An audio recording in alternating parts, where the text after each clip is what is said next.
Hello friends, I am Anil Aytan. आपके अपने YouTube channel Anil आयतान में आपका स्वागत है। इस वीडियो में आप समझेंगे एक्सरसाइज 3.5 के क्वेश्चन नंबर 3 को। क्वेश्चन नंबर 3, निम्नलिखित समीकरणों के युग्म को प्रतिस्थापन एवं वज्र गुणन विधि, कौन कौन सी विधि? प्रतिस्थापन और वज्र गुणन विधियों से हल कीजिए। किस विधि को आप अधिक उपयुक्त मानते हैं? तो हमारे पास दिए गए समीकरण हैं 8x + 5y = 9, 3x + 2y = 4। तो हमारे पास दिए गए रैखिक समीकरण लिखते हैं। पहले 8x + 5y = 9, ये हम फर्स्ट इक्वेशन मान लेते हैं। दूसरा हमारे पास 3x + 2y = 4, ये हमारे पास सेकंड मान लेते हैं। पहले हम प्रतिस्थापन विधि से इसको हल करते हैं। प्रतिस्थापन विधि जो है, प्रतिस्थापन का मतलब होता है किसी के स्थान पर स्थापित करना। तो हम दोनों समीकरण में से x या y का मान, किसी एक में से x या y का मान निकालेंगे और दूसरे समीकरण में उसको रख देंगे। तो समीकरण 2 से हम क्या लेते हैं? समीकरण 2 से हम y का मान निकाल लेते हैं। क्यों निकाल लेते हैं? क्योंकि x का कोएफिशिएंट यहाँ पे 3 है, y का 2 है, तो जिसका छोटा कोएफिशिएंट होता है उसी को हम रख लेते हैं। तो 2y = हमारे पास क्या हो जाएगा? 4 - 3x, 3x को हम उधर ले गए, तो y = हमें क्या मिलेगा? 4 - 3x/2। ये हमारे पास तीसरा समीकरण। अब y का जो मान है ये हम समीकरण नंबर 1 में रखते हैं। y का मान समीकरण 1 में रखने पर हम देखते हैं हमें y का मान रखने पर क्या मिलता है। तो जहाँ पर y है वहाँ पर 4 - 3x/2 को प्रतिस्थापित कर देते हैं। 8x + 5y, y का मान है 4 - 3x/2 = 9। तो 5 की हम मल्टीप्लाई करते हैं अंदर, तो देखते हैं 8x + 5 की मल्टीप्लाई किया 4 से, 5 × 4 20 - 15x / 2 = 9। हम 2 जो हमारे पास दिया गया है इसका एलसीएम ले लेते हैं, क्योंकि 8x के नीचे 1 है, तो हमारे पास एलसीएम आ गया 2 की मल्टीप्लाई 8x से 16x + 2 20 - 15x = 9। 2 को राइट हैंड साइड लेके जाएंगे तो वो 9 से मल्टीप्लाई हो जाएगा। तो 16x - 15x में से क्या जाएगा? 16x - 15x क्या रह जाएगा? x + 20 = 18। और हम 20 को अब राइट हैंड साइड लेके जाएंगे तो किसका हो जाएगा? माइनस का -20। तो हमें x का क्या मान मिलेगा? -2। ये हमारे पास x का मान आ गया। x का मान अब हम 3 में रखेंगे। किसमें? समीकरण 3 में रखने पर x का मान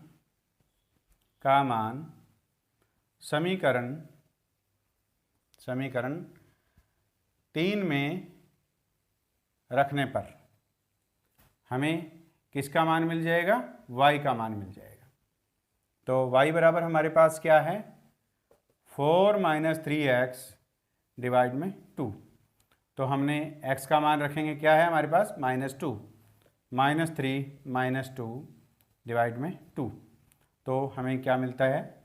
y = 4 माइनस क्या हो जाएगा? प्लस, 3 की 2 से मल्टीप्लाई 6, 4 + 6 / 2। तो y = आ गया 10/2। 2 से 10 को हम कैंसिल करेंगे तो y = 5।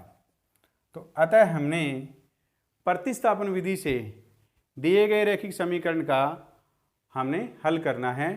इसके बाद हम वज्र गुणन विधि से हल करेंगे। तो प्रतिस्थापन विधि से जो हमारे पास हल आया है वो क्या आया है? अतः x बराबर हमारे पास कितना मान मिला है? -2, और y बराबर हमारे पास क्या है 5। ये हमारे को मान मिल गए प्रतिस्थापन विधि से। अब हम वज्र गुणन विधि से हल करते हैं। वज्र गुणन विधि में कंडीशन क्या होती है कि जो कांस्टेंट टर्म है वो लेफ्ट हैंड साइड में होनी चाहिए। तो जो कांस्टेंट टर्म जो राइट हैंड साइड में दोनों दे रखी है, इनको हम पहले लेफ्ट हैंड साइड में ले आते हैं। तो हमें समीकरण क्या मिलते हैं, 8x + 5y - 9 = 0। ये हमारे पास फर्स्ट इक्वेशन है। दूसरा है 3x + 2y - 4 = 0। ये हमारे पास सेकंड इक्वेशन है। तो हम इन दोनों समीकरणों को किस विधि से हल कर रहे हैं, वज्र गुणन विधि से।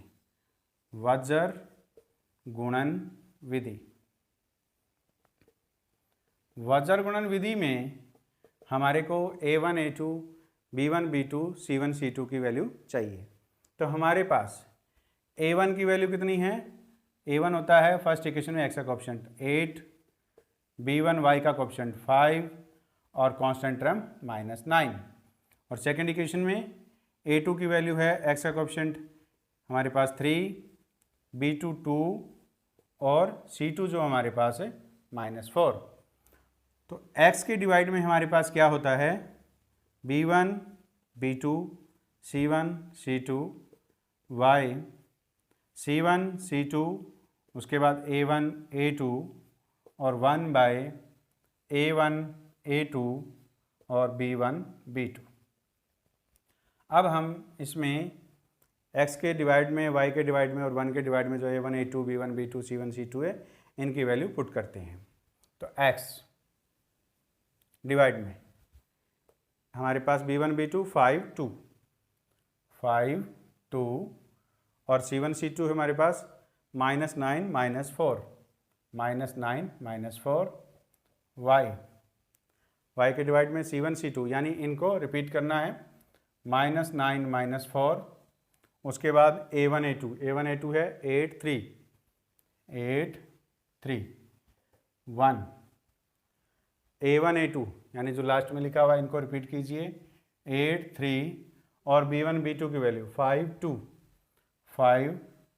2। अब इनको क्रॉस मल्टीप्लाई कीजिए।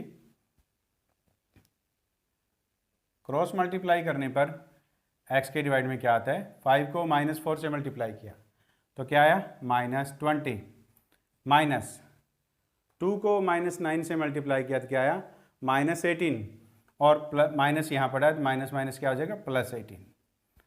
y डिवाइड में -9 की 3 से -27, बीच में क्या आता है माइनस, तो -4 की 8 से करेंगे तो -32 और बीच में माइनस है तो माइनस माइनस क्या होगा +32। 1/ हमारे पास क्या आएगा, 8 को 2 से 8 2 जा 16, -3 को 5 से हमारे पास 15। x डिवाइड बाय -2, -20 + 18 -2 हो गया। y -27 + 32 + 5 और 1/1। अब फर्स्ट और लास्ट को हम कंपेयर करते हैं। x बाई -2 = 1/1, तो x = -2 को हम राइट हैंड साइड ले जाते हैं -2। ये हमारे पास x की वैल्यू मिल गई। अब हम y दोनों अंतिम जो भाग है इनको कंपेयर करते हैं। = 1/1, तो y क्या है 5, राइट हैंड साइड में जाएगा तो क्या आ जाएगा 5 आता है। हमने वज्र गुणन विधि से दिए गए रैखिक समीकरण का हल निकाला तो हमारे पास x बराबर क्या मिला है -2 और y बराबर 5 है। ये हमने पहले प्रतिस्थापन विधि से निकाला था तो भी हमारे को यही मान मिला था। किसी भी विधि से हल कीजिए, दिए गए रैखिक समीकरणों का हल जो यदि अद्वितीय है तो वही निकलेगा। अब इन दोनों विधियों में से आपको कौन सी उपयुक्त लगती है वो आपने देखना है। मेरे विचार में मुझे जो है वज्र गुणन विधि अधिक उपयुक्त लगती है प्रतिस्थापन विधि से। यदि यह वीडियो आपको पसंद आया है तो इसको लाइक कीजिए, अपने दोस्तों के साथ शेयर कीजिए, आपके अपने YouTube चैनल अनिल आइतान को सब्सक्राइब कीजिए। Thanks for watching.